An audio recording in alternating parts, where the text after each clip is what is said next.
Hello everyone, welcome to machine possible IAS academy. ఈరోజు మనకి Andhra Pradesh budget అనేది రిలీజ్ చేయడం జరిగింది 2024-2025 ఇయర్కి. ఇది ఫుల్ బడ్జెట్ అనమాట, ఇంటరిమ్ బడ్జెట్ కాదు, పూర్తి స్థాయి బడ్జెట్ని అయితే రిలీజ్ చేయడం జరిగింది. సో ఈ నేపథ్యంలో మనకి రానున్న నోటిఫికేషన్స్, అలాగే ఇప్పుడు నడుస్తున్నటువంటి నోటిఫికేషన్స్ ఏవైతే ఉన్నాయో గ్రూప్ 2, డిఎస్సి, ఇవన్నీ వీటి దృష్ట్యా మన కాంపిటేటివ్ ఎగ్జామ్స్ దృష్ట్యా బడ్జెట్ అనేది ఆంధ్రప్రదేశ్ ఎకానమీలో భాగంగా కీ రోల్ ప్లే చేస్తుంది అనమాట. సో సగం ఆంధ్రప్రదేశ్ ఎకానమీకి సంబంధించినటువంటి సిలబస్ అంతా కూడా మీకు ఈ బడ్జెట్లో కవర్ అవుతుంది. అయితే ఎవరైతే కాంపిటేటివ్ ఎగ్జామ్స్కి ప్రిపేర్ అవుతున్నారో, ఏపీఎస్సి ఎగ్జామ్స్కి, వాళ్ళకి కంప్లీట్గా ఇంగ్లీష్ మరియు తెలుగు మీడియంస్ రెండింటిలోని కూడా ఆంధ్రప్రదేశ్ ఎకానమీ స్టాటిక్ పార్ట్, అలాగే ఆంధ్రప్రదేశ్ ఎకానమీకి సంబంధించినటువంటి current affairs 1 year current affairs వస్తాయండి. జనవరి 2024 నుంచి మొదలుపెట్టి ఇప్పుడు ఎగ్జామ్ జరిగే వరకు, అంటే గ్రూప్ 2 వాళ్ళకైతే మీకు జనవరి 2025 వరకు కూడా 1 ఇయర్ కరెంట్ అఫైర్స్ని అందించడం జరుగుతుంది. దాంతోపాటు AP government policies, schemes, white papers, budget, ఇవన్నీ కూడా ఇంక్లూడ్ అయ్యి ఉంటాయి అన్నమాట. దీంతోపాటు మనకి ఎప్పుడు కూడా నిత్యం మన దగ్గర మెంటార్షిప్, డైలీ టెస్ట్లు అనేవి జరుగుతూ ఉంటాయి. అంటే టెస్ట్ సిరీస్లో అవన్నీ ఒక 10-20 ఎక్కడన్నా మీరు రాస్తూ ఉండొచ్చు. బట్ ఒక షెడ్యూల్ ప్రకారం ప్రతిరోజు కూడా మీరు ఏదైతే ఎగ్జామ్కి ప్రిపేర్ అవుతున్నారో ఆ ఎగ్జామ్కి సంబంధించి ప్రతిరోజు మన దగ్గర టెస్ట్ అనేది కండక్ట్ చేయడం జరుగుతుంది అనమాట. సో ఇంట్రెస్ట్ ఉన్న వాళ్ళు స్క్రీన్ మీద కల్పిస్తున్నటువంటి నెంబర్కి కాంటాక్ట్ చేయొచ్చు, లేదంటే డిస్క్రిప్షన్లో ఉన్న లింక్ ద్వారా మన యాప్ని డౌన్లోడ్ చేసుకొని అక్కడ కూడా మీరు దీనికి యాక్సెస్ తీసుకోవచ్చు అనమాట.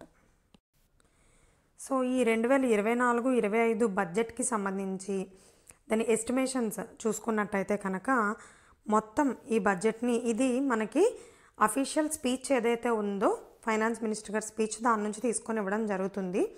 చాలామంది బడ్జెట్లో సర్వేలు చదివేటప్పుడు చేసే మిస్టేక్ ఏంటి అంటే దానికి సంబంధించినటువంటి జిస్ట్లో, సినాప్సిసో, బయట మార్కెట్లో అవైలబుల్గా ఏదైతే ఉంటుందో ఆ షార్ట్కట్లో చదువుతారనమాట. ఓన్లీ ఫిగర్స్ మాత్రమే గుర్తుపెట్టుకుంటారు. కానీ బడ్జెట్ అనేది ఓన్లీ ఫిగర్స్ మాత్రమే కాదు, ఈ బడ్జెట్ స్పీచ్ ఏదైతే ఉందో ఆ స్పీచ్ మొత్తంలోని చాలా ఇంపార్టెంట్ అంశాలు ఉంటాయి అన్నమాట. వాటిలో దేని మీదన్నా క్వశ్చన్స్ అడగచ్చు అనమాట ఎగ్జామినేషన్స్లో. కాబట్టి ఓన్లీ నెంబర్స్ మాత్రమే గుర్తుపెట్టుకోవాలనే ధోరణిలో చదవకండి. సో ఇప్పుడు ఈ బడ్జెట్ అంచనాల విషయానికి వచ్చేటప్పటికి 2,94,427.25 కోట్లతో మొత్తం ఈ బడ్జెట్ని ప్రవేశపెట్టడం జరిగిందనమాట. 294427 అని గుర్తుపెట్టుకోండి, 294427 crores. ఇది మొత్తం 2024-25 బడ్జెట్కి సంబంధించినటువంటి వ్యయం అన్నమాట. దీంట్లో ప్రధానంగా కేటాయింపులు మనం పథకాల వారీగా లేదంటే ప్రాజెక్టుల వారీగా కేటాయింపులు అనేవి వివరంగా తెలుసుకుంటాం. కానీ ముందు ఓవర్వ్యూ చూసుకున్నట్టయితే ఎప్పుడైనా సరే ఖర్చు పెట్టేదాన్ని 2 రకాలుగా చూస్తారనమాట బడ్జెట్లో. ఒకటి రెవెన్యూ వ్యయం, ఇంకొకటి మూలధన వ్యయం. రెవెన్యూ వ్యయం అనేది దేని మీద చేస్తారంటే వెల్ఫేర్ స్కీమ్స్, వాటి మీద చేసేటువంటి దాన్ని రెవెన్యూ వ్యయం అంటారు. మూలధన వ్యయం అంటే ఏంటి అంటే, ఇప్పుడు ఫర్ ఎగ్జాంపుల్ పోలవరం ప్రాజెక్ట్ ఉందనుకోండి, అలాంటి ప్రాజెక్టుల మీద కానీ, రోడ్ల నిర్మాణానికి, భవనాల నిర్మాణానికి, ఇన్ఫ్రాస్ట్రక్చర్ మీద చేసేటువంటి వ్యయాన్ని మూలధన వ్యయం అంటారనమాట. సో ఇది స్కీమ్స్ మీద చేస్తే రెవెన్యూ వ్యయం అంటారు. సో ఈ రెవెన్యూ వ్యయం వచ్చేటప్పటికి 2,35,916.99 కోట్లు రెవెన్యూ వ్యయం. అలాగే మూలధన వ్యయం వచ్చేటప్పటికి 32,712.84 కోట్లు అనమాట. ఎప్పుడన్నా సరే కేంద్ర బడ్జెట్ కావచ్చు, రాష్ట్ర బడ్జెట్ కావచ్చు, రెవెన్యూ వ్యయమే ఎక్కువ ఉంటుంది. అంటే సంక్షేమానికే ఎక్కువగా ఖర్చు పెడుతుంటారు కాబట్టి రెవెన్యూ వ్యయమే ఉన్న బడ్జెట్లో ఎక్కువ శాతం ఉంటుంది. మూలధన వ్యయం అనేది దానికంటే ఎప్పుడు కూడా తక్కువే ఉంటుంది, అది గుర్తుపెట్టుకోండి. అలాగే మరి లోటు కనుక చూసుకున్నట్లయితే రెవెన్యూ లోటు వచ్చి 34,743.38 కోట్లు రెవెన్యూ లోటుగా చూపించారు. అలాగే ద్రవ్య లోటు, ఫిస్కల్ డెఫిసిట్ అంటాం కదా, ద్రవ్య లోటు వచ్చి 68,742.65 కోట్లు ద్రవ్య లోటు ఉంది. వీటిని జిఎస్డిపిలో శాతాల రూపంలో చూసుకున్నట్టయితే కనుక రెవెన్యూ లోటు వచ్చి 4.19%, ద్రవ్య లోటు వచ్చి 2.12%. ఇక్కడ మీకు ఈ ఫిగర్స్ అడగరండి ఎగ్జామినేషన్స్లో. ఎప్పుడు రెవెన్యూ లోటు, ద్రవ్య లోటు ఈ నెంబర్స్ అడగరు, కానీ పర్సంటేజ్ అడుగుతారు. జిఎస్డిపిలో వాటి పర్సంటేజ్ అంతా అని అడుగుతారు. మళ్ళీ మూలధన వ్యయము, రెవెన్యూ వ్యయం వచ్చేటప్పటికి అవి నెంబర్స్ అడుగుతారు. సో ఇది ఓన్లీ ఇవి గుర్తుపెట్టుకుంటే చాలా అనమాట పర్సంటేజ్ రూపంలో. రెవెన్యూ లోట్ వచ్చి 4.19%, అలాగే ఫిజికల్ డెఫిసిట్ వచ్చి 2.12. బడ్జెట్ అనేది ఎప్పుడు కూడా మనకి ఆర్థిక మంత్రి ఎవరైతే ఉన్నారో వాళ్ళే ప్రవేశపెడతారు కదా. సో మనకి ఇప్పుడు ఆంధ్రప్రదేశ్ రాష్ట్ర ఆర్థిక మంత్రి పయ్యావుల కేశవ్ గారు ఆయన బడ్జెట్ని ప్రవేశపెట్టడం జరిగిందనమాట. సో ఈ బడ్జెట్లో భాగంగా ఇక్కడ కొన్ని అంశాలు మనకి అవసరం లేనివి ఇగ్నోర్ చేయొచ్చండి. సో ఈరోజు పలానా రోజున నేను రాష్ట్ర ప్రభుత్వం ఏర్పడ్డాక మొదటి బడ్జెట్ని ప్రవేశపెడుతున్నాను, పలానా సంవత్సరానికి గాను 2024-25 ఆర్థిక సంవత్సరానికి గాను మీ అనుమతితో ప్రవేశపెడుతున్నాను అని చెప్పి ఆయన స్టార్ట్ చేస్తారు. అయితే ఇక్కడ మీరు గుర్తుపెట్టుకోవాల్సిన అంశాలు ఏంటి అంటే, ఇప్పుడు ప్రజెంట్ ఈ 2024లో రాష్ట్రం ఎదుర్కొంటున్నటువంటి ఆర్థిక సవాళ్ళు ఏంటి అనేటువంటిది ఆయన కొన్ని లిస్ట్ ఇచ్చారనమాట. మొదటగా దాంట్లో అంటే జనరల్గా ఎప్పుడైనా సరే ఇప్పుడు ఎలక్షన్ జరిగిన తర్వాత తొలి బడ్జెట్ కాబట్టి గత ప్రభుత్వంలో జరిగిన వాటిని కొంచెం ఎద్దేవా చేయడం అనేది జరుగుతుంది. సో కాబట్టి ఇది ఎప్పుడు కూడా మీరు ఎగ్జామినేషన్ పాయింట్ ఆఫ్ వ్యూలోనే చూడండి తప్ప పర్సనల్ పాయింట్ ఆఫ్ వ్యూలో చూడకండి దీన్ని. సో ఆయన చెప్తున్నారు, రాష్ట్ర ఆర్థిక వ్యవహారాలు దుర్వినియోగం జరిగాయి గత 5 ఏళ్లలో. అలాగే వనరులు ఏవైతే ఉన్నాయో మన సహజ వనరులు వీటిని మళ్లించారనమాట. అంటే కొంత మైనింగ్ విషయంలో కావచ్చు, ఇలాంటి వాటిల్లో కొన్ని అవకతవకలు జరిగాయి, వనరులు అనేవి మళ్లించారు. అలాగే కేంద్ర ప్రభుత్వం నుంచి కొన్ని ఆర్థిక వనరులు మనకి వస్తూ ఉంటాయి ఏటా కూడా. సో వాటిని కూడా పూర్తి స్థాయిలో వినియోగించలేదు అనేటువంటిది కూడా చెప్పారు. అలాగే లోపభూయిష్టమైన ఎక్సైజ్ మరియు ఇసుక విధానాలు సహజ వనరుల దోపిడీ వలన రాష్ట్ర ఆర్థిక వ్యవస్థకి గండిపడింది అని చెప్పారనమాట. గత ప్రభుత్వంలో ఇసుక విధానం ఏదైతే ఉందో దానివల్ల అది మొత్తం డైల్యూట్ అయిపోయి చాలా ఆర్థిక నష్టం అనేటువంటిది రాష్ట్ర ప్రభుత్వానికి జరిగింది, ఖజానా గండిపడిందని చెప్తున్నారు. అలాగే పన్నులు ఏవైతే ఉన్నాయో గవర్నమెంట్ పన్నులు, ఈ పన్నుల ద్వారా వచ్చినటువంటి ఆదాయాన్ని కూడా మళ్లించడం జరిగింది. దానివల్ల రానున్న 25 సంవత్సరాల భవిష్యత్ ఆదాయం కూడా తగ్గిపోయింది. ఇంకో 25 ఇయర్స్ వరకు మళ్ళీ కోలుకోలేని విధంగా తగ్గిపోయినాయి అని చెప్పి అంటున్నారు. అలాగే పరిమితికి మించి రుణాలు ఏవైతే ఉన్నాయో వాటిని తీసుకుని, అంటే గవర్నమెంట్ లోన్స్ తీసుకొని బయట నుంచి హై ఇంట్రెస్ట్ రేట్స్కి లోన్స్ తీసుకుందన్నమాట, వడ్డీ రేట్లకి. దాంతోపాటుగా కేంద్ర ప్రభుత్వ మార్గదర్శకాలను కొన్ని సందర్భాల్లో ఉల్లంఘించి కూడా అప్పులు ఇంకా ఎక్కువ తీసుకోవడం లాంటివి చేశారని చెప్తున్నారు. అలాగే కేంద్ర ప్రాయోజిత పథకాలు ఏవైతే ఉన్నాయో వాటికి ఎప్పుడు కూడా సెంట్రల్లీ స్పాన్సర్డ్ స్కీమ్స్ ఉంటాయి కదా, దాంట్లో సెంట్రల్ గవర్నమెంట్ కొంత, స్టేట్ గవర్నమెంట్ కొంత రేషియోలో నిధులను కేటాయించుకుంటారు. సాధారణంగా ఎక్కువ శాతం మనకి 60:40 రేషియో కానీ లేదంటే 50:50 రేషియోలో కానీ నిధులు అనేవి ఉంటాయి. సో ఆ సెంట్రల్ గవర్నమెంట్ ఇచ్చినటువంటి ఆ నిధులు ఏవైతే ఉన్నాయో వాటిని పూర్తిగా పథకాలకి ఖర్చు పెట్టకుండా మళ్లించారు అని కూడా చెప్తున్నారు. అలాగే పిల్లలకి పౌష్టికాహారం కోసం ఇచ్చేటువంటి చిక్కీలు, పల్లి చిక్కీ అంటాం కదా, అదొకటి. నెక్స్ట్ ఫస్ట్ ఎయిడ్ కిట్లు, వైద్య సామాగ్రి ఇలాంటివన్నీ ఉన్నాయి కదా, వాటికి కూడా కొంత నిధులను కేటాయించేవారు అనమాట. సో వాటి డబ్బులు కూడా చెల్లింపులు ఏవైతే ఉన్నాయో, అంటే కాంట్రాక్ట్ తీసుకుంటారు కదా, సో వాళ్ళకి కాంట్రాక్టర్లకి ఆ డబ్బులు చెల్లించకపోవడం వల్ల వాటిని కూడా ఇంప్లిమెంట్ చేయకుండా ఆపేశారు కాంట్రాక్టర్లు అని చెప్పి కూడా చెప్తున్నారు. అలాగే స్థానిక సంస్థలు, పంచాయతీలు కానీ మున్సిపాలిటీలకు కానీ ఇచ్చేటువంటి నిధులు ఏవైతే ఉన్నాయో వీటి మళ్లింపు కూడా జరిగింది అని చెప్పడం జరుగుతుంది. నెక్స్ట్ ఉద్యోగులకి కొన్ని బకాయిలు ఉంటాయి, టీఏలు, డిఏలు, ఏరియర్స్. జీతాలు పెరిగినప్పుడల్లా కొత్త జీతం, పెరిగిన జీతం ఏదైతే ఉందో దీన్ని మళ్ళీ నార్మలైజ్ చేయడం అనేది ఉంటుంది కదా. సో అలా ఏరియర్స్, టీఏ, డిఏ, ఇలా హెచ్ఆర్ఏలని, ఐఆర్లని కొన్ని సమయానుకూలంగా పెరుగుతూ ఉంటాయి. వాటిని నార్మల్ బేసిక్ పేకి అనుగుణంగా పెంచుతూ వెళ్ళాలన్నమాట. సో కొన్నిసార్లు ఏమవుతుందంటే నిధుల కొరత వల్ల వాటిని అలా ఉంచేస్తూ ఉంటారు, ఒకేసారి నిధులను రిలీజ్ చేస్తారు. సో అటువంటి బకాయిలు పేరుకుపోయాయంట రాష్ట్రంలో. అలాగే వివిధ పనులు ఏవైతే గవర్నమెంట్ పనులు, వర్క్స్ ఉంటాయి కదా, సో ఈ వర్క్స్ అన్నీ చేయించుకున్న వాటికి కూడా కొంత కాంట్రాక్టర్లకి బిల్స్ అని ఇస్తారు. ఇప్పుడు R&B డిపార్ట్మెంటే రోడ్స్ ఇవన్నీ వేయించినప్పటికీ దాన్ని మళ్ళీ రోడ్డు వేయడానికి కాంట్రాక్టర్లకు ఇస్తూ ఉంటారనమాట. వాళ్ళు కాంట్రాక్టులు తీసుకుంటారు. వాళ్ళు ఫస్ట్ సొంత ఖర్చులు పెట్టుకొని చేపిస్తూ ఉంటారు, కానీ ఆ తర్వాత పనులు చేయించిన తర్వాత వాళ్ళకి బిల్స్ శాంక్షన్ చేయడం జరుగుతుంది. సో అటువంటి పనులకు సంబంధించినటువంటి బిల్లులు కూడా చాలా బకాయిలు ఉన్నాయంట. అన్ని ప్రాజెక్టులు కూడా, ఏవైతే ప్రాజెక్టులు ఉన్నాయో ఇవన్నీ కూడా స్తంభించిపోయాయి. లాస్ట్ 5 ఇయర్స్లో ఏ ప్రాజెక్టు కూడా సరిగ్గా పూర్తిగా చేయలేదు అని చెప్పి కూడా చెప్తున్నారు. ముఖ్యంగా పోలవరం ప్రాజెక్టే నిలుపుదల అయిపోయింది కాబట్టి దాన్ని ఉద్దేశించి చెప్పడం జరిగిందనమాట ఇక్కడ. అలాగే ఇంధన రంగం, ఫ్యూయల్ సెక్టర్ ఏదైతే ఉందో దీనిలో కూడా విధ్వంసం జరిగింది. అండ్ కొత్తగా బ్యాంకింగేతర ఆర్థిక సంస్థ ఏర్పాటు ద్వారా కార్పొరేషన్ల నిధులు మళ్లించారు.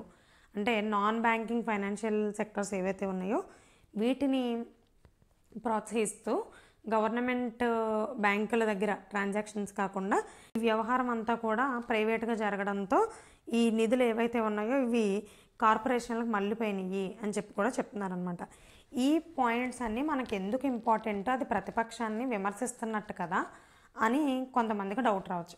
బట్ ఎగ్జామినేషన్లో మీరు గతంలోంచి ప్రిపేర్ అవుతున్నటువంటి సీనియర్ ఆస్పిరెంట్స్కి దీని ఆవశ్యకత అనేది బాగా తెలుసు అనమాట. గతంలో మనకి గ్రూప్ 2 చంద్రబాబు నాయుడు గారు హయాంలో ఉన్నప్పుడు కూడా 2 సార్లు జరిగిందనమాట ఎగ్జామ్. లాస్ట్ గవర్నమెంట్లో జరిగినప్పుడు చంద్రబాబు నాయుడు గారి హయాంలో ఇచ్చిన పేపర్లు మీరు చూసుకున్నట్లయితే ఈవెన్ ఎన్టీఆర్ విద్యోన్నతి అనేటువంటి ఎగ్జామ్ పేపర్ దగ్గర నుంచి మొదలుచుకొని గ్రూప్ 1 ఎగ్జామ్ పేపర్ వరకు కూడా ఆ సంవత్సరం బడ్జెట్ సర్వే మీద ఇచ్చినటువంటి క్వశ్చన్లు ఏవైతే ఉన్నాయో వాటిలో ఇంకో ఇలాంటి పాయింట్లు అడుగుతారనమాట. ఇలాంటి పాయింట్లు అడిగి క్రితం ప్రభుత్వాన్ని గురించి ఇప్పుడు ప్రభుత్వాన్ని గురించి కంపేర్ చేస్తూ అండ్ ఫ్యూచర్ విజన్ ఎలా ఉంటుంది, ఎలా ఉండబోతుంది, ఎలాంటి టార్గెట్స్ పెట్టుకుంది గవర్నమెంటు, ఇలాంటి ప్రతి దాని మీద కూడా క్వశ్చన్స్ పడేవన్నమాట. సో కాబట్టి ఈ పాయింట్స్ అన్నీ కూడా వీళ్ళు ఏవైతే హైలైట్ చేశారో వీటన్నిటి మీద కూడా మీరు దృష్టి పెట్టవలసిన అవసరం ఉంది. ఇవి మీకు డైరెక్ట్గా గత ప్రభుత్వంలో ఏం నష్టపోయామని ఇలా డైరెక్ట్గా అడిగేయారు. కానీ ఏంటంటే ప్రస్తుతం 2024 నాటికి ఆంధ్రప్రదేశ్ ఆర్థిక వ్యవస్థ యొక్క స్థితిగతులకు సంబంధించి కింది వాటిలో సరైనది ఏంటి, సరికాంది ఏంటి అని అడిగి ఇప్పుడు ఇక్కడ ఇచ్చిన ఈ 10 పాయింట్లే ఉన్నాయి. వీటిలో ఒక 4-5 పాయింట్లు ఇచ్చి గుర్తించమని అడుగుతారు. సో అప్పుడు మీరు అవును ఇంధన రంగం అని చెప్పారు బడ్జెట్లో, అలాగే ఉద్యోగుల బకాయిలు చెప్పారు, స్థానిక సంస్థల నిధులు మళ్లింపు చెప్పారు, ఇలా కొన్ని పాయింట్లు ఇస్తారనమాట. సో ఆ విధంగా మీరు ఇప్పటి నుంచి బడ్జెట్ని అందుకనే క్షుణ్ణంగా పరిశీలించాల్సి ఉంటుంది. అండ్ 3rd పేజీకి వచ్చేటప్పటికి జస్ట్ మొన్న జరిగినటువంటి ఎలక్షన్లో వీళ్ళకి ఎన్ని సీట్లు వచ్చాయి, ఎంత శాతం ఓటింగ్ జరిగింది అదంతా చెప్తూ థ్యాంక్స్ చెప్పుకున్నారనమాట. ముఖ్యమంత్రి గారికి కానీ, పవన్ కళ్యాణ్ గారికి కానీ, నరేంద్ర మోడీ గారికి కానీ థ్యాంక్స్ చెప్పుకున్నారు. వీళ్ళ ప్రభుత్వం రాష్ట్ర ప్రగతి కోసం ఈ బడ్జెట్ ప్రవేశపెడుతుంది, దాన్ని అంతటిని దృష్టిలో పెట్టుకుని సంక్షేమాన్ని అలాగే అభివృద్ధిని రెండింటికి పెద్దపీట వేస్తూ తీసుకెళ్లాలనుకుంటున్నారన్న విషయాన్ని ఇక్కడ చెప్తున్నారనమాట. సో ఈ పేజీలో అంత ఇంపార్టెంట్ అంశాలు ఏమీ లేవు. అండ్ నెక్స్ట్ పేజ్కి వచ్చేటప్పటికి 1995లో తెలుగుదేశం ప్రభుత్వంలో ఈయన చంద్రబాబు నాయుడు గారు ఆర్థిక మంత్రిగా ఉండేవారు అనమాట. ఆర్థిక మంత్రిగా ఆయన బడ్జెట్ ప్రవేశపెట్టడం కూడా అదే ఫస్ట్ టైం. 1995లోనే ఫస్ట్ బడ్జెట్ని ప్రవేశపెట్టారు ఆయన చంద్రబాబు నాయుడు గారు. సో అప్పుడు ప్రవేశపెట్టినప్పుడు ఆయన సాంకేతికత ఆధారంగా భవిష్యత్తుని ఎలా తీసుకురావాలి, అప్పటికి జస్ట్ అప్పుడప్పుడే వస్తున్నాయి, అంత ఇప్పుడున్నంత కంప్యూటర్స్ కానీ ఇంత సోషల్ మీడియా కానీ ఇదంతా లేదనమాట. సో కాబట్టి అప్పట్లోనే 95 అంటే ఆల్మోస్ట్ 30 ఇయర్స్ బ్యాకే ప్రతి రంగంలోని కంప్యూటర్లని సాంకేతికతని ఏ విధంగా సమర్థవంతంగా ఉపయోగించుకోవాలి, టెలికాం సెక్టర్ని ఎలా ఉపయోగించుకోవాలి, ఐటీ సెక్టర్ని ఎలా డెవలప్ చేయాలి, ఆంధ్రప్రదేశ్ని ఐటీ హబ్గా ఎలా తీసుకురావాలి అనేటువంటి ఒక విజన్తో ఆయన బడ్జెట్ని అప్పట్లోనే తీసుకొచ్చారు 95 బడ్జెట్లో అని చెప్తూ ఆయన అప్పుడు మాట్లాడిన బడ్జెట్ స్పీచ్లో భాగంగా ఆయన మాట్లాడినటువంటి మాటలను ఇక్కడ కోట్ చేశారనమాట. అభివృద్ధి సాధించాలంటే సామర్థ్యంతో కూడిన అమలుపరిచే విధానాలు ఉంటే తప్ప ప్రయోజనం గల ఫలితాలు సాధించలేము. ప్రపంచవ్యాప్తంగా సాగుతున్న సమాచార విప్లవం అంటే కమ్యూనికేషన్ రెవల్యూషన్ అనమాట. అప్పుడప్పుడే వస్తుంది. ఈ సెల్ ఫోన్లు అనేటువంటివి అప్పుడు అసలు లేవు. ఒక రకంగా చెప్పాలంటే ల్యాండ్లైన్ కనెక్షన్ ఉండదు, కానీ సెల్ ఫోన్లు అనేవి ఎక్కడో బాగా ఉన్న వాళ్ళకి కానీ అందుబాటులో ఉండేవి కాదు. మహా అయితే వాళ్ళకు కూడా ఏముండేవి, పేజర్లు అని అనేవారు కదా, పేజర్స్ ఇవి ఉండేవన్నమాట. సెల్ ఫోన్లు అనేవి ఉండేవి కాదు. అప్పుడే పాశ్చాత్య దేశాల్లో వెస్ట్రన్ కంట్రీస్లో ఈ కమ్యూనికేషన్ రెవల్యూషన్ అనేది మొదలైందనమాట. సో దానివల్ల కలిగిన లాభాలని అవకాశాలని వినియోగించుకోవడానికి వీలుగా మా పాలనా యంత్రాంగాన్ని పునర్వ్యవస్థీకరించాలన్నది మా ఆశయం. పరిపాలనకు చెందిన అన్ని రంగాల్లోని కంప్యూటర్ల వినియోగాన్ని ఒక బృహత్ కార్యక్రమాన్ని చేపట్టాలని భావిస్తున్నానని 95 బడ్జెట్లో ఆయన చెప్పడం జరిగిందనమాట. సో దాన్ని ఇప్పుడు గుర్తు చేసుకుంటూ దాని అవసరాన్ని ఆవశ్యకతని నొక్కి చెప్పడం జరిగింది. సో అక్కడ నుంచి చూసుకుంటే 95 నుంచి 99 ఆ టర్మ్ ఏదైతే ఉందో 5 years టర్మ్, ఆ టర్మ్లోనే ఉమ్మడి ఆంధ్రప్రదేశ్ రాష్ట్రాన్ని ఒకప్పుడు వ్యవసాయ ఆధారిత రాష్ట్రంగా ఉండేదాన్ని సాంకేతిక పరిజ్ఞానానికి మూల స్తంభం అనేటువంటి పేరు తెచ్చుకునేలాగా మార్పు చేశారనమాట. ఎంతలాగంటే ఆంధ్రప్రదేశ్లో ఒక స్కీము, ఒక టెక్నాలజీ ఏదన్నా తీసుకొస్తే దాన్ని కొన్నాళ్ళ తర్వాత కేంద్ర ప్రభుత్వం దేశం మొత్తానికి ఇంప్లిమెంట్ చేసేది. సో అందుకనే రేపటి రోజున దేశం చేసే పనిని ఈరోజే ఆంధ్రప్రదేశ్ చేసేస్తుంది అని చెప్పి కూడా చెప్పేవారు అందరూ. అప్పుడు ఇదే రేపటి రోజున దేశం చేసే ఆలోచనని ఆంధ్రప్రదేశ్ ఈరోజే చేస్తుంది అనేటువంటి పేరు ఉండేది అప్పట్లో. సో అప్పుడు పడ్డ బీజాల వల్లనే ఈ హైదరాబాద్లో సాఫ్ట్వేర్ ఇండస్ట్రీ బాగా డెవలప్ అవ్వడం, కానీ అలాగే అమెరికాలో ఎన్ఆర్ఐస్ ఉంటారు, ఆ ఎన్ఆర్ఐస్లో కూడా మళ్ళీ ఆంధ్రులు ఎవరైతే ఉన్నారో వీళ్ళు ఇప్పుడు కూడా మన వాళ్ళు అత్యధిక పెర్ క్యాపిటల్ ఇన్కమ్ కలిగినటువంటి ఎన్ఆర్ఐలుగా ప్రవాసాంధ్రులే గుర్తించబడ్డారనమాట. సో ఆ రకమైనటువంటి పరిస్థితిని తీసుకురావడానికి గల కారణం చంద్రబాబు నాయుడు గారు అని చెప్పి ఇక్కడ చెప్పడం జరుగుతుంది. ఆ తర్వాత అలా నిర్విరామంగా కొనసాగుతున్నటువంటి ప్రగతిలో మనకు వచ్చినటువంటి అడ్డంకి ఏంటి అంటే ఆంధ్రప్రదేశ్ రాష్ట్ర విభజన 2014 జూన్లో విభజించారు. ఆ విభజించినప్పటి నుంచి ఈ రోజు వరకు స్టిల్ రాజధాని అనేది లేకుండా అప్పటి హైదరాబాద్ లాగానే ఒక ప్లేస్ అంటూ ఉండి క్యాపిటల్ అంటూ ఉంటే ఆ ప్లేస్లో ఇన్వెస్ట్మెంట్లు అవి తీసుకురావడము, డెవలప్మెంట్ చేయడము ఇదంతా జరిగిద్ది. కానీ ఈ రాజధాని విషయంలోనే ఇప్పటికీ భిన్నాభిప్రాయాలు ఉండడం, దానివల్ల రకరకాల జాప్యాలతో మనకి ప్రస్తుతం అయితే రాజధాని లేదు, దానికి తాలూకా డెవలప్మెంటు లేకపోయిందనమాట. సో ఆ విషయాన్ని గురించి కూడా ఇక్కడ ప్రస్తావించారు. ఇది కూడా ఎగ్జామినేషన్ పాయింట్ ఆఫ్ వ్యూలో ఇంపార్టెంట్ అనమాట. ఇంత క్రితం బైఫర్కేషన్ యాక్ట్ అనేది కంపల్సరీగా అన్ని ఎగ్జామ్స్లో ఉండేది విభజన తర్వాత. కానీ ఇప్పుడు గ్రూప్ 2 లాంటి కొన్ని ఎగ్జామ్స్కి బైఫర్కేషన్ యాక్ట్ అనేటువంటిది ఒక సబ్జెక్టుగా తీసేశారు. అయినప్పటికీ దీన్ని మనం ఏపీ ఎకానమీలో భాగంగానే అలాగే ఏపీ హిస్టరీలో భాగంగా కూడా చదవాల్సి ఉంటుందన్నమాట. అండ్ ఇప్పుడు ఉన్నటువంటి పరిస్థితులకు, ఆర్థిక పరిస్థితులు అన్నప్పుడు మీరు ఏపీ ఎకానమీని విశ్లేషణ చేసేటప్పుడు ఏంటి, మనం ఇండియన్ ఎకానమీని ఎలాగైతే స్వాతంత్రం నుంచి ఈ రోజు వరకు అని విశ్లేషిస్తున్నామో ఏపీ ఎకానమీని కూడా అదే రకంగా మీరు ఆంధ్రప్రదేశ్ అవతరణ నుంచి ఇప్పటి వరకు కూడా విశ్లేషిస్తూ ఉండాలి. ఈ మధ్యలో ఎన్నిసార్లు రాష్ట్రం విభజించబడింది, ఎన్నిసార్లు మార్పులు చేర్పులు జరిగాయి, ఇవన్నీ కూడా మీరు కంపారిటివ్ స్టడీస్ లాగా చేయాల్సి ఉంటుంది అనమాట. ఇప్పుడు ఎకానమీ కాబట్టి ఈ సంవత్సరం ఎకానమీని చదివితే సరిపోద్ది అనుకోవడం తప్పు.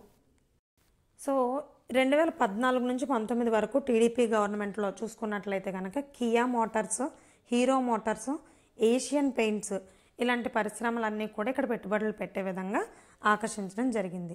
దాంతోపాటు దేశంలోనే తొలి నదుల అనుసంధాన ప్రాజెక్టుగా పట్టిసీమ ఎత్తిపోతల పథకాన్ని గుర్తించడం జరిగిందనమాట. దేశంలోనే తొలి నదుల అనుసంధాన ప్రాజెక్ట్ అనమాట, పూర్తయిన ప్రాజెక్టుల్లో. ఓకేనా, అది ఉంది. దాంతోపాటు is of doing business rankings అంటాం, సులభతర వ్యాపార నిర్వహణ ర్యాంకింగ్. ఈ ఈజ్ ఆఫ్ డూయింగ్ బిజినెస్లో ఇంచుమించు 5 ఏళ్లలోని కూడా 2014 to 2019 ఫస్ట్ ప్లేస్లో ఆంధ్రప్రదేశ్ ఉంది. సో అప్పటికే విభజించారు, జస్ట్ అప్పుడే విభజన అనేది జరిగింది. అయినప్పటికీ కూడా పరిశ్రమలు పెట్టుకోవడానికి కానీ వ్యాపార అనుకూలతకు కానీ అనుకూలమైనటువంటి రాష్ట్రంగా మొదటి స్థానంలో ఉండడం అంటే 29 రాష్ట్రాల్లో మాటలు కాదు. యాక్చువల్గా విభజన తర్వాత అన్ని రంగాల్లోనే కూడా పంపకాల్లో తేడాలు జరిగాయి అన్నమాట.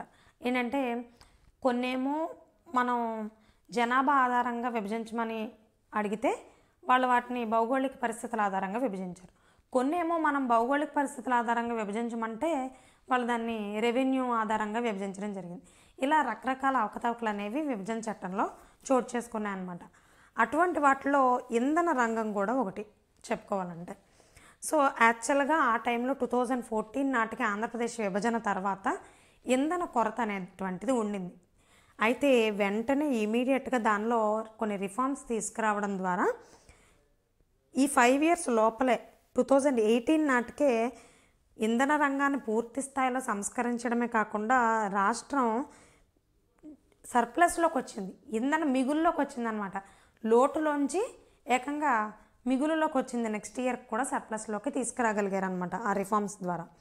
సో ఇలాంటివన్నీ కూడా మీరు గుర్తుపెట్టుకోవాలి. ఇవన్నీ కూడా ఆంధ్రప్రదేశ్ ఆర్థిక వ్యవస్థ యొక్క ప్రోగ్రెస్లో భాగమే అనమాట. ఓకేనా. అలాగే 8th పాయింట్లో చెప్తున్నటువంటిది ఏంటంటే గత ప్రభుత్వాన్ని కొంత విమర్శిస్తూ రాశారు ఇక్కడ. సో ఇది అంత ఇంపార్టెంట్ ఏం కాదు, ఎందుకంటే కొన్ని పర్సనల్గా వెళ్ళినాయి అనమాట. ప్రజావేదికను కూల్చివేశారు, విధ్వంసకర ధోరణి, ఇవన్నీ కొంచెం ఇలాంటి పదాలన్నీ కొంచెం హార్ష్గా వాడి రాయడం జరిగింది. బట్ యాక్చువల్గా ఇది ఎగ్జామినేషన్ పాయింట్ ఆఫ్ వ్యూలో ఇది అసలు ఇంపార్టెంటే కాదు.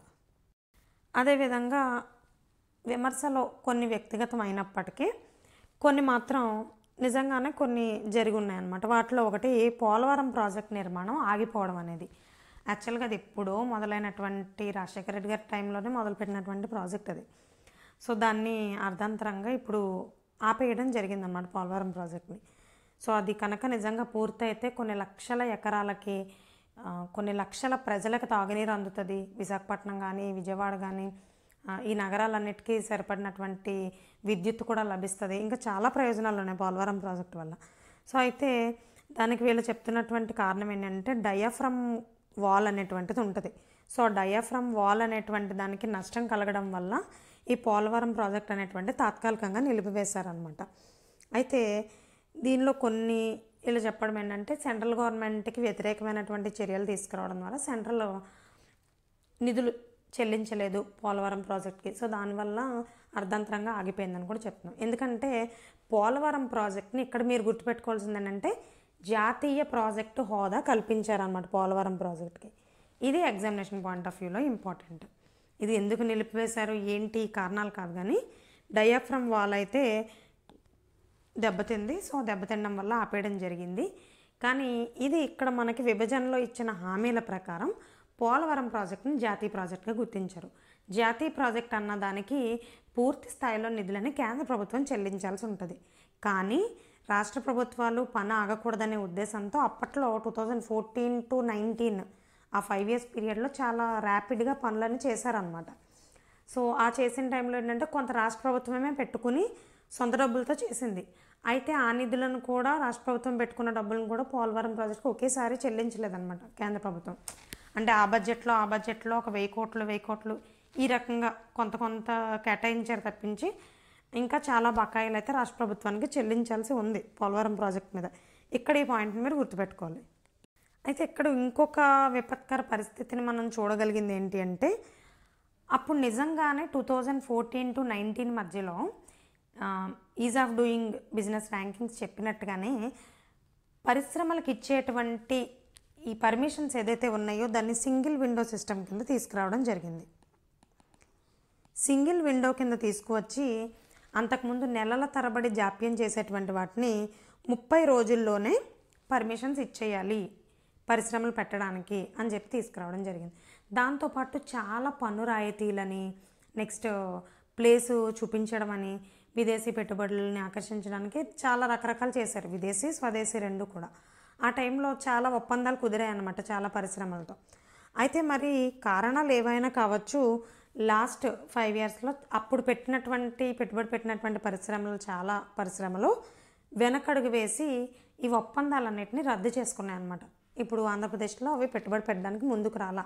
అందులో సింగపూర్ పరిశ్రమలు ఉన్నాయి, చాలా జపాన్ పరిశ్రమలు ఉన్నాయి, ఇతర దేశాల పరిశ్రమలు ఉన్నాయి, మన దేశీయంగా కొన్ని దిగ్గజ కంపెనీలు కూడా పెట్టడానికి ముందుకు వచ్చాయి.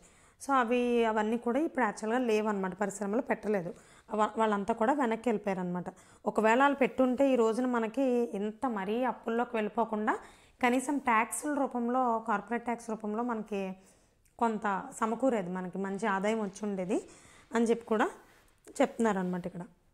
ఇక్కడ సందర్భంగా ఆయన కౌటిల్యుడు, చాణక్యుడు ఉన్నాడు కదా, ఆయన చెప్పినటువంటి దాన్ని కోట్ చేశారు. సంపదకి మూలం ఆర్థిక కార్యకలాపాలే అని. సో అంతే కదా, ఒక ట్రాన్సాక్షన్స్ జరుగుతూ ఉంటేనే మళ్ళీ సంపద అనేది సృష్టి జరుగుతూ ఉంటుంది. మనం ఇంట్లోనే కూర్చుని తింటే కొండలైనా కరిగిపోతాయి అంటారు కదా. సో ట్రాన్సాక్షన్ ఉండి ఏదన్నా జరుగుతూ ఉంటేనే రొటేషన్ అనేది జరుగుతూ ఉంటుంది, సంపద కొత్తగా సృష్టించబడుతుంది.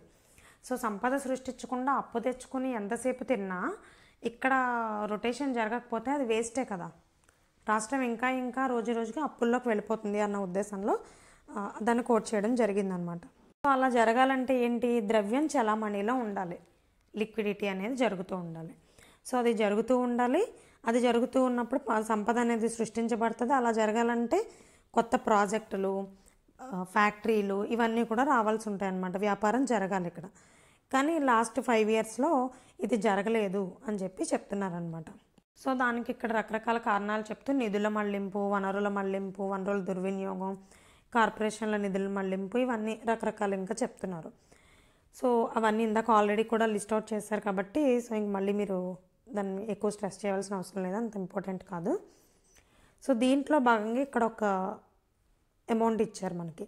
సో ఇదేంటంటే గత ప్రభుత్వం అధికారం నుండి వైదొలిగే నాటికి మన రాష్ట్ర ఆర్థిక వ్యవస్థ పతనం అంచునుంది. ఉద్యోగులకు గాను 21,980 కోట్ల రూపాయల బకాయిలు ఇవ్వాల్సింది. ఇందాక మనం చెప్పుకున్నాం టీఏ డిఏలు ఉద్యోగులకి బకాయిలు పడ్డారని. సో ఇలాంటి ఫిగర్స్ ఎగ్జామినేషన్లు అడిగేందుకు ఇంపార్టెంట్ అనమాట. 21,980 కోట్లు ఉద్యోగులకి. అలాగే సెంట్రల్లీ స్పాన్సర్డ్ స్కీమ్స్ ఏవైతే ఉన్నాయో వాటికి స్కీమ్స్ సరిగ్గా దానికి నిధులు కేటాయించినప్పటికీ కేంద్రం పూర్తి స్థాయిలో ఆ పథకాలను అమలు చేయలేదు అని చెప్పారు కదా. సో దానికి సంబంధించిన బకాయిలు 4,657 కోట్లు బకాయిలు ఉన్నాయంట కేంద్ర ప్రాయోజిత పథకాలకి కేటాయించవలసినవి. సో ఆ బకాయిలతో సహా మొత్తం బకాయిలను కనుక చూసుకున్నట్లయితే కనుక ఆల్రెడీ వైట్ పేపర్లో ఇచ్చారనమాట. 1,35,224 కోట్ల రూపాయలు బకాయిల్లో అప్పుల్లో ఉన్నామన్నమాట. ఓకేనా, అప్పులు ఉన్నాయి మనకి 1,35,224 కోట్ల రూపాయలు ఉన్నాయి. సో వాటిని చెల్లించాలి ఇమీడియట్గా. ఇవి బకాయిలు అనమాట. అంటే ఏవైతే పెండింగ్ అమౌంట్లు అంటాం కదా అవి, ఆ పెండింగ్లు కాబట్టి ఇవి చెల్లించాల్సి ఉన్నది. ఎందుకంటే వాటికి ఆల్రెడీ నిధులు అనేవి కేటాయించడం జరుగుతుంది. సో ఆ నిధులని రిలీజ్ చేయాల్సి ఉంటుంది అనమాట. సో రిలీజ్ చేసి వాటిని బకాయిలు పడ్డ వాటిని ఇమీడియట్గా ఇవ్వాల్సి ఉంటుంది. అండ్ నెక్స్ట్ ఇంకొకటి ఏం చెప్తున్నారంటే ఇక్కడ ఈ 10వ పాయింట్ కూడా అవసరం లేదు, ఇది కూడా కంప్లీట్గా అపోజిషన్ని విమర్శించడం అనమాట. సో ఇది కూడా ఇంపార్టెంట్ కాదు. దీంట్లో కూడా మళ్ళీ స్టార్టింగ్లో చెప్పిందే చెప్తున్నారు. ఇసుక విధానాలు, ఎక్సైజ్ విధానాలు, అలాగే నిధుల మళ్లింపు, ఇవన్నీ ప్రైవేట్ లాభం కోసమే ఇదంతా చేశారని చెప్పి ఇంకా దాని గురించే మళ్ళీ విమర్శిస్తున్నారు. సో కాబట్టి ఇది కూడా మీరు ఇందులో గుర్తుపెట్టుకునే అంశాలు ఏమీ లేవు. సో ఈ 11, 12 పాయింట్లు కూడా ఇంచుమించు అలాంటివే. ఎలక్షన్స్ గురించి, ప్రజల తీర్పు గురించి మళ్ళీ మరొకసారి థ్యాంక్స్ చెప్పుకుంటున్నానని చెప్పడం జరిగింది. అండ్ అలాగే ఇప్పుడు ఇలాంటి పరిస్థితుల్లో కూడా మేము ఇచ్చిన హామీలు, సవాళ్ళు ఇవన్నిటిని కూడా సవాళ్ళనన్నింటినీ ఎదుర్కొంటూ ఇచ్చిన హామీలన్నింటినీ కూడా అమలు చేయడానికి అనుగుణంగా ఈ బడ్జెట్ని రూపొందించామని మళ్ళీ మరొకసారి చెప్పడం జరుగుతుందన్నమాట. ఈ సందర్భంగానే ఇక్కడ ఎన్టీఆర్ మాట్లాడినటువంటి మాటలను కోట్ చేయడం జరిగింది. సమాజమే దేవాలయం, ప్రజలే దేవుళ్ళు అనేటువంటిది ఎన్టీఆర్ ఇచ్చినటువంటి నినాదం అనమాట. దాన్ని కోట్ చేశారు. సో సంక్షేమానికి పెద్దపీట వేస్తూ ప్రజా సంక్షేమ కార్యక్రమాలకి ఈ బడ్జెట్లో కేటాయింపులు మొదలు పెడుతున్నామని చెప్తున్నారు. సో దానిలో భాగంగా మొదటగా మనం ఎప్పుడు కూడా వ్యవసాయ రంగంతోనే మొదలు పెడతాం కదా. కానీ వ్యవసాయ రంగానికి సంబంధించి బడ్జెట్ అనేది సపరేట్ ఉంటుంది. అగ్రికల్చర్ బడ్జెట్ని వేరేగా అగ్రికల్చర్ మినిస్టర్ గారు ప్రవేశపెడతారనమాట. సో ఇక్కడ ఏంటంటే బ్రీఫ్గా పథకాలు ఏమున్నాయి ఏంటి అనేది మాత్రం చెప్పడం జరిగిందనమాట. సో దాంట్లో భాగంగా ఈ బడ్జెట్లో 2024-25 బడ్జెట్లో భాగంగా సూపర్ 6 హామీలు ఏవైతే ఇచ్చారో ఈ ఎన్డీఏ గవర్నమెంట్లో, సో దాంట్లో ముఖ్యంగా ప్రధానమైనటువంటి పథకం అన్నదాత సుఖీభవ ప్రధాన్ మంత్రి కిసాన్ పథకం. ఇందులో అన్నదాత సుఖీభవ అనేదేమో మన స్టేట్ గవర్నమెంట్ది, ప్రధాన్ మంత్రి కిసాన్ అనేటువంటిది సెంట్రల్ గవర్నమెంట్ది. సో రెండిట్లి యొక్క నిధుల కలయికతో ఈ పథకం ఇంప్లిమెంటేషన్ అనేది జరుగుతుంది కాబట్టి దీనికి అన్నదాత సుఖీభవ ప్రధాన్ మంత్రి కిసాన్ పథకంగా పెట్టారనమాట. సో దీంట్లో ఏంటంటే ఇంతకుముందు ఏదైతే రైతు భరోసా ఉండేదో సేమ్ ఇంచుమించు అవి ఫీచర్స్ ఉంటాయి. మనం వ్యవసాయ బడ్జెట్ చెప్పుకునేటప్పుడు దీని గురించి డీటెయిల్గా చెప్పుకుంటాము. సో అటువంటిదేనమాట, పేరు మార్పు జరిగింది. ఇది ఎలాంటి కొత్త పథకాలు ఏవైతే ఉన్నాయో వీటిని కంపల్సరీగా నోట్ చేసుకోవాల్సి ఉంటుంది అనమాట. దాంతోపాటుగా ఇంత క్రితం గతంలోనే ఉన్నటువంటి పొలం పిలుస్తోంది, వడ్డీ లేని రుణాలు రైతులకి, అలాగే భూసార పరిరక్షణ కార్డులు, వ్యవసాయ పనిముట్ల సరఫరా, అలాగే భూసార పరీక్షలు ఏవైతే ఉంటాయో వాటి కోసం ల్యాబ్స్, భూమి యొక్క సారాన్ని బట్టి వాళ్ళు ఏ కాలంలో ఏ పంట వేయచ్చు, ఏది అనుకూలంగా ఉంటుంది, ఎటువంటి ఫెర్టిలైజర్స్ వాడచ్చు, ఇలాంటివన్నీ చెప్తారనమాట. సో దానికోసం ల్యాబ్స్ అనేటువంటివి, రీసెర్చ్ ల్యాబ్స్ మన ఆంధ్రాలో చాలా తక్కువ ఉండేవి. 2014 నాటికి అసలు 2 జిల్లాలకు ఒక ల్యాబ్ కూడా ఉండేటువంటి పరిస్థితులు ఉండేది కాదు 2014 విభజన నాటికి. సో అయితే ఇప్పుడు గణనీయంగా ల్యాబ్స్ కూడా పెరిగాయి. అలాగే పొలం బడి, ఈ పొలం బడిలో ఏంటంటే రైతులకి అగ్రికల్చర్కి సంబంధించినటువంటి విషయాలన్నిటి మీద అవగాహన కల్పించడం, నాలెడ్జ్ పెంచే విధంగా ఉంటాయి అన్నమాట. చెప్పాలంటే అగ్రికల్చర్ స్కూల్స్గా చెప్పొచ్చు పొలం బడిని. సో ఇలాంటివన్నీ. దీంతో పాటుగా ఏంటంటే మనకు ఆల్రెడీ పంటలకి బీమా, ఇన్సూరెన్స్ అనేటువంటి పథకాలు చాలా ఉన్నాయి. రకరకాల ఇన్సూరెన్స్ స్కీమ్స్ ఉన్నాయి మనకి. సో ఆ ఇన్సూరెన్స్ స్కీమ్స్ ఇంతకుముందు ఎలా ఉండేవంటే కంపల్సరీగా రైతు అనేటువంటి ఆయన గవర్నమెంట్ నిర్దేశించినటువంటి ప్రీమియం ఏదైతే ఉందో మినిమమే ఉంటుంది, చాలా తక్కువ ఉంటుంది. ఆ ప్రీమియంని కొంత గవర్నమెంట్ ఇతను కడితే మిగతాది గవర్నమెంట్ కట్టే విధంగా ఉండేవన్నమాట. అది కంపల్సరీగా ఉండేది. అయితే ఇప్పుడు ఇక్కడ గుర్తుపెట్టుకోవాల్సిన అంశం ఏంటంటే ఈ 2024-25 సంవత్సరం నుంచి ఈ రబీ సీజన్ నుంచి ఇంప్లిమెంట్ అవుతుంది. ఇది పంట బీమా పథకం ఏదైతే ఉందో దీంట్లో స్వచ్ఛందంగా నమోదు చేసుకునేటువంటి ఫెసిలిటీని కల్పిస్తున్నారు. అంటే ఆ రైతుకి ఇష్టమైతేనే ఇన్సూరెన్స్ చేయించుకోవచ్చు, ఇష్టం లేకపోతే ఇన్సూరెన్స్ చేయించుకోకర్లేదు. ఇది కంప్లీట్గా రైతుకి ఆప్షనల్ అనమాట. ఇంతకుముందు కంపల్సరీ చేయించుకోవాల్సిన అవసరం ఉండేది. ఎందుకంటే వాళ్ళు ప్రీమియం కట్టొచ్చు, కట్టలేకపోవచ్చు, చెప్పలేం, రకరకాల కారణాలు ఉండొచ్చు అనమాట. లేదా వాళ్ళు ముందంచనాగానే వాళ్ళు విపత్తులు ఏమన్నా సంభవిస్తే ఎలా మేనేజ్ చేసుకోవాలనేటువంటి క్రైసిస్ మేనేజ్మెంట్ అనేటువంటిది వాళ్ళకు కూడా ఆల్రెడీ ఉంటుంది. అంటే ప్రైవేట్గా ఎక్కడన్నా కట్టడమో లేకపోతే దానికి సంబంధించి కొంత దాయడమో రకరకాలు ఉంటాయి. సో అటువంటి వాళ్ళకి ఇన్సూరెన్స్ మాకు అవసరం లేదు అనేటువంటి ఫీలింగ్ కూడా ఉండొచ్చు.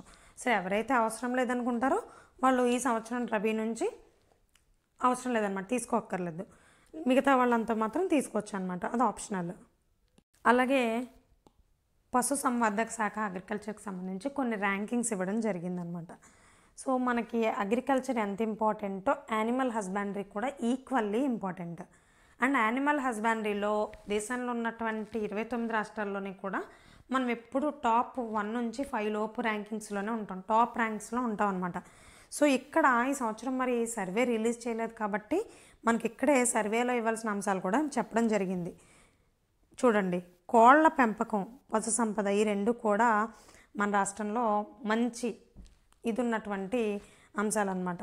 సో దాంట్లో ఏంటంటే దేశంలోనే 2వ స్థానంలో ఉంది, కోళ్ల పరిశ్రమలోనే 2వ స్థానంలో ఉంది, కోళ్ల ఫార్మ్స్లోని. అలాగే పశు సంపద అంటే ఏంటి, గేదెలు, ఆవులు, మేకలు, ఇవన్నీ ఏవైతే ఉన్నాయో వీటిలో పశు సంపద ఏదైతే ఉందో వీటిలో 2వ స్థానంలో ఉందన్నమాట. దాంతోపాటు కోడిగుడ్ల ఉత్పత్తి చూసుకున్నట్లయితే మొదటి స్థానంలో ఉంది. ఇది గుర్తుపెట్టుకోండి. ఇప్పుడు ఎగ్స్ మొదటి స్థానంలో ఉంది. 2వ స్థానంలో ఏంటి, పౌల్ట్రీ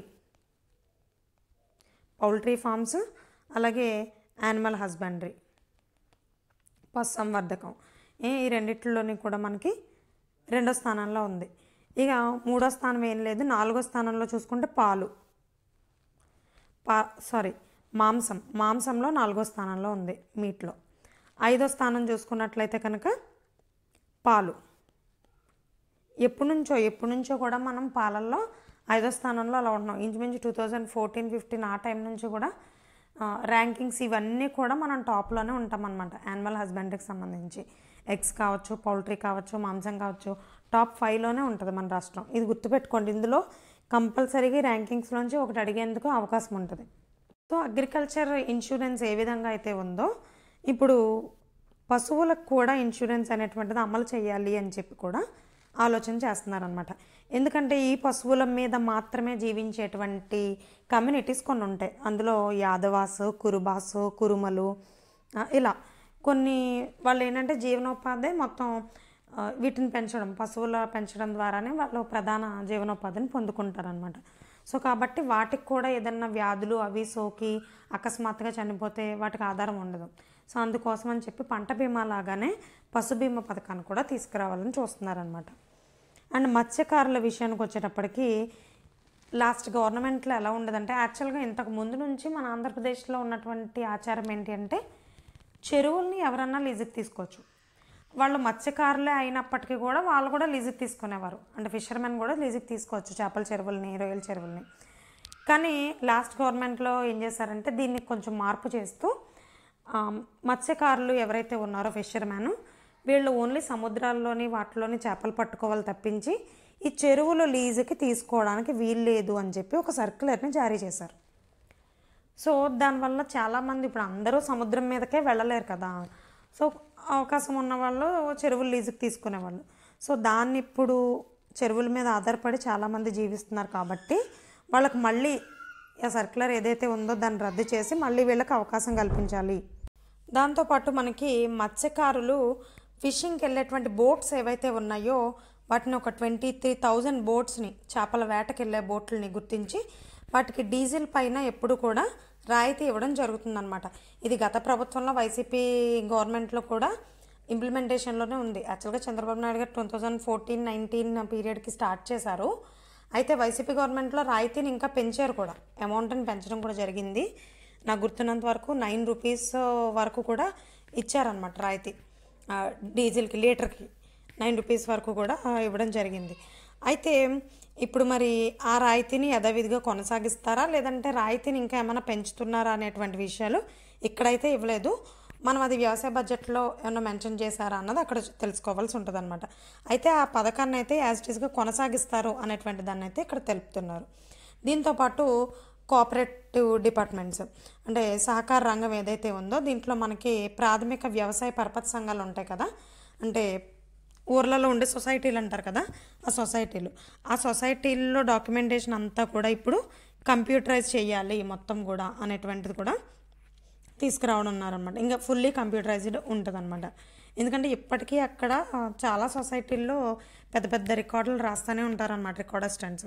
సో దాన్ని ఇప్పుడు మొత్తం ఫుల్లీ కంప్యూటరైజ్డ్ చేయాలని చూస్తున్నారనమాట. సో ఇప్పుడు 2025-24 ఈ సంవత్సరానికి వ్యవసాయము మరి దాని అనుబంధ రంగాలు అంటే అగ్రికల్చర్ అండ్ అలైడ్ సెక్టర్స్కి బడ్జెట్ కేటాయింపులు వచ్చి 11,855. నెంబర్ గుర్తుపెట్టుకోవడం ఈజీయే మీకు, 11,855 11,855 ఈ నెంబర్ను గుర్తుపెట్టుకోండి. ఓవరాల్ కేటాయింపు అయితే ఇది. మరి దీన్ని డీటెయిల్డ్గా దేనికి ఎంత కేటాయించారో అనేది మనం వ్యవసాయ బడ్జెట్లో చూస్తాం.